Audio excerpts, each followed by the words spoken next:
Nineties അതായത് 1990-കൾ എന്ന് പറയുന്നത് ജയറാം രാജസേനൻ സാറിൻ്റെ ഒരു കൂട്ടുകെട്ടിൽ ഒരുപാട് നല്ല സിനിമകൾ ഉണ്ടായ സമയമായിരുന്നു. 1994 റിലീസായിട്ടുള്ള ഒരു സിനിമയാണ് CID ഉണ്ണികൃഷ്ണൻ BA B.Ed.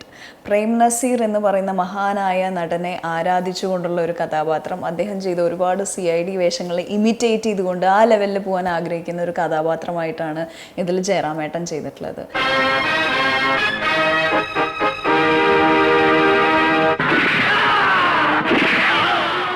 പഴയ പ്രേം നസീർ CID പടങ്ങൾ അത് എന്നും കൗതുകമുള്ള സിനിമകളായിരുന്നു. എന്നെയൊക്കെ ഏറ്റവും കൂടുതൽ ആകർഷിച്ച സിനിമകളായിരുന്നു അത്തരം സിനിമകൾ.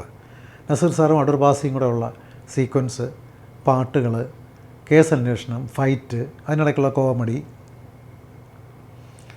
അപ്പോൾ ഞാൻ ശശിധരൻ ആറാട്ടുവഴിയെ വിളിച്ചിട്ട് പറഞ്ഞു, ശശി നമുക്കൊരു ഒരു ഡിഫറെൻ്റ് ആയിട്ടുള്ളൊരു CID പടം ചെയ്യണം. അതായത് ഒരു കഥ CIDയുടെ കഥയായിരിക്കണം, പക്ഷേ ഫുൾ ലെങ്ത് കോമഡി ആയിരിക്കണം. അപ്പോൾ ശശി പറഞ്ഞ്, എൻ്റെ ഒരു B.Ed.കാരൻ B.Ed പാസ്സായി അധ്യാപകനാവാൻ നടന്നൊരുത്തൻ CID പണി സ്വപ്നം കണ്ടിട്ട് പ്രൈവറ്റ് ഡിറ്റക്റ്റീവ് ആവുന്ന ഒരു കഥയുടെ ഔട്ട്ലൈനുണ്ട്, ഒന്ന് കേൾക്കുന്നതെന്ന് ചോദിച്ചിട്ട് തിരുവനന്തപുരത്ത് റേഡിയോ പാർക്കിൽ കൊണ്ടുവന്ന് മ്യൂസിയത്തിൽ റേഡിയോ പാർക്കിൽ കൊണ്ടുവന്ന് ഇരുത്തിയിട്ട് എനിക്ക് ആ കഥ പറഞ്ഞു തന്നു. രഘുകുമാർ എന്ന് പറയുന്ന പഴയ സീനിയർ അസോസിയേറ്റ് ഡയറക്ടറാണ്. അദ്ദേഹം ദേവൻ എന്നാണ് പേര് അറിയപ്പെടുന്നതെങ്കിലും സിനിമയിൽ രഘു എന്നാണ് അറിയപ്പെടുന്നത്. അദ്ദേഹം ഒരു സിനിമ ചെയ്യണമെന്നുകൊണ്ട് എൻ്റെ പറയിലുണ്ടായിരുന്നു.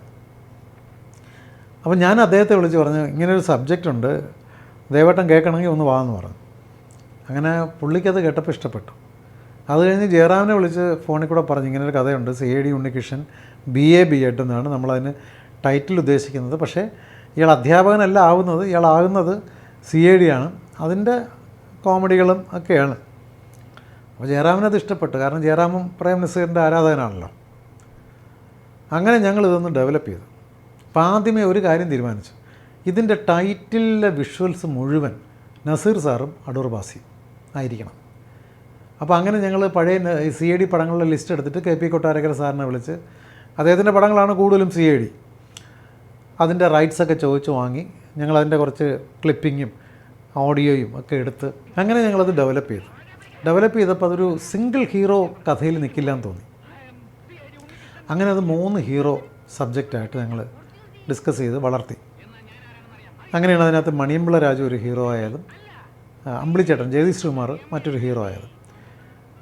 3 പേരും തുല്യ കഥാപാത്രങ്ങളാണ്. അപ്പോൾ CID ഉണ്ണികൃഷ്ണൻ BA B.Ed എന്നാണ് പേരെങ്കിലും തുല്യ കഥാപാത്രം ജയറാമിൻ്റെ ലൈഫിൽ കൂടി പറഞ്ഞു വരുന്നു എന്നുള്ളതേ ഉള്ളൂ.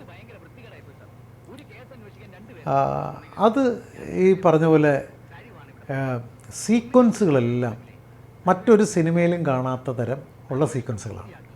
അപ്പോൾ അതിനകത്തും ഇപ്പോൾ ഏത് സിനിമ എടുത്താലും എനിക്ക് ഒടുവിൽ ഉണ്ണികൃഷ്ണൻ, കാരണം ഉണ്ണിയേട്ടനെ അത്രയും ഇഷ്ടമാണ് നടൻ എന്നുള്ള നിലയ്ക്ക് വ്യക്തിപരമായിട്ടും ഉണ്ണിയേട്ടൻ വേണമെന്ന് നിർബന്ധമാണ്. അതുപോലെ ലളിത ചേച്ചിയും ആ സമയത്തുള്ള സിനിമകളിലൊക്കെ മിക്കവാറും എല്ലാ സിനിമകളിലും ഉണ്ടാവും. അപ്പം അച്ഛൻ അമ്മ റോളൊക്കെ അവരൊക്കെ തന്നെ വന്ന് ചിപ്പിയെ നായികയാക്കി ഒരു വ്യത്യാസമായ റൂട്ടിൽ കൂടെ ഞങ്ങളത് പിടിച്ച് വന്നു. ശരിക്കും പറഞ്ഞാൽ ഷൂട്ടിംഗ് സമയത്ത് ഒത്തിരി ത്രില്ലടിച്ച സീക്വൻസുകളായിരുന്നു. കാരണം ഒരു ഗ്രാമീണ അന്തരീക്ഷത്തിൽ പറയുന്ന കഥയ്ക്ക് ഒരു നഗരത്തിൻ്റെ പരിവേഷം, അതായത് ഒരു നഗരത്തിൽ നടക്കുന്നവരുടെ വസ്ത്രദാനവും കാര്യങ്ങളും ഒക്കെ വച്ചിട്ടുള്ള അത്തരം ഒരു ഡിഫറെൻ്റ് ആയിട്ടുള്ളൊരു അപ്രോച്ച്. കാരണം നാട്ടിൻപുറത്തു നിന്നാണ് ജയറാം നഗരത്തിലേക്ക് വരുന്നത്. ഈ നഗരത്തിലേക്ക് വന്നു കഴിഞ്ഞപ്പോൾ പുള്ളിയുടെ ആറ്റിറ്റ്യൂഡൊക്കെ അങ്ങ് മാറി, പുള്ളിയുടെ വസ്ത്രധാരണം മാറി, ഇത് മാറി CID ആയപ്പോൾ തൊപ്പിയായി, കറുത്ത കോട്ടായി, കൂളിംഗ് ഗ്ലാസ്സായി, കയ്യിൽ ഡമ്മി തോക്കായി എന്നൊക്കെ പറഞ്ഞിട്ടുള്ള ഒരു ഫാൻറ്റസി പോലത്തെ ഒരു സംഭവം. ശരിക്കൊരു ഫാൻറ്റസി പോലത്തെ ഒരു സിനിമയാണ് ഇത് ഫാൻറ്റസി പോലെയാണെന്ന് സൂചന കൊടുത്തുകൊണ്ടാണ് ഞങ്ങൾ ആ ടൈറ്റിലിലെ സംഭവങ്ങളൊക്കെ കാണിച്ചത്.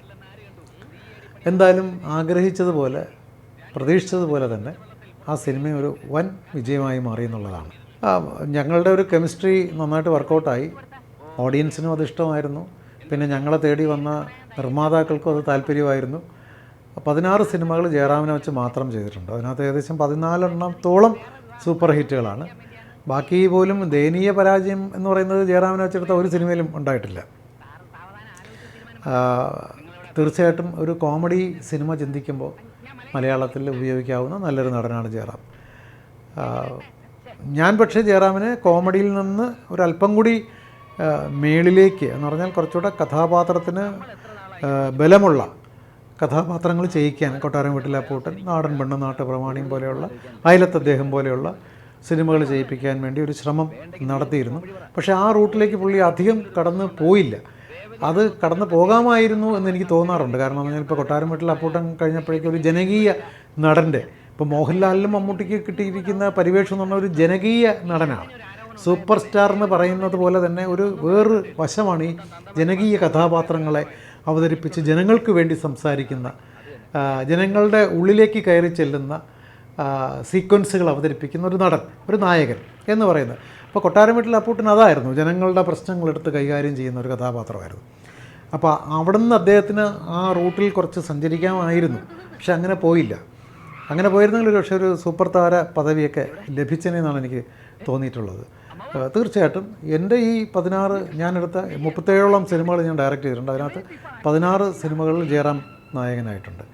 എൻ്റെ സിനിമകളിൽ കൂടുതൽ ഹിറ്റുകൾ തീർച്ചയായിട്ടും ജയറാം അഭിനയിച്ച സിനിമകൾ തന്നെയാണ്. Well done, my dear boys. Thank you, sir. നിങ്ങൾക്ക് 3 പേർക്കും ഇന്ന് തന്നെ ജോലിയിൽ പ്രവേശിക്കാം. Okay.